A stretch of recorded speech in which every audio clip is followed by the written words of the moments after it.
నేటి సమాజంలో కావచ్చు, అంతకుముందు ఉన్నటువంటి సమాజంలో కావచ్చు, ఒకే ఒక్కటి నడుస్తూ ఉంది. అదేంటంటే మేల్ డామినేషన్. మేల్ డామినేషన్ అంటే కేవలం ఆడవారిపైనే కాదు, ఆ ఇంట్లో ఉన్నటువంటి కుటుంబ సభ్యులందరిపైన ఒకే ఒక్క అంటే మగవాళ్ళు ఎవరైతే ఉంటారో వాళ్ళు మిగతా వారిపైన ఎంతో అధికారపూర్వకంగా ప్రవర్తించేవాళ్ళు. అయితే ప్రస్తుతం ఉన్నటువంటి సమాజంలో కొంత కొంత మార్పులనేది జరుగుతున్నాయి. అదేంటంటే ఈక్వాలిటీ రావాలి.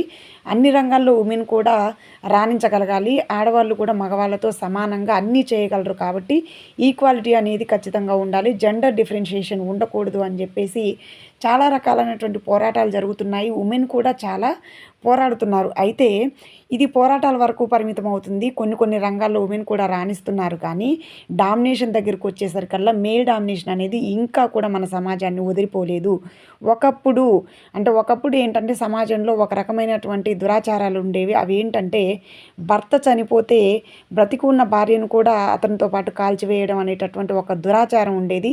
ఇలాంటి దురాచారాలను కొంతమంది సంఘ సంస్కర్తలు రాజా రామ్మోహన్ రాయ్ వాళ్ళు పతి సాగమనం పీరియడ్ ఎప్పుడో అయిపోయింది. మరి ఇప్పుడు పతి సాగమనం పెడితే ఈ మగవాళ్ళంతా ఊరుకుంటారా? ఊరుకోరు కదా!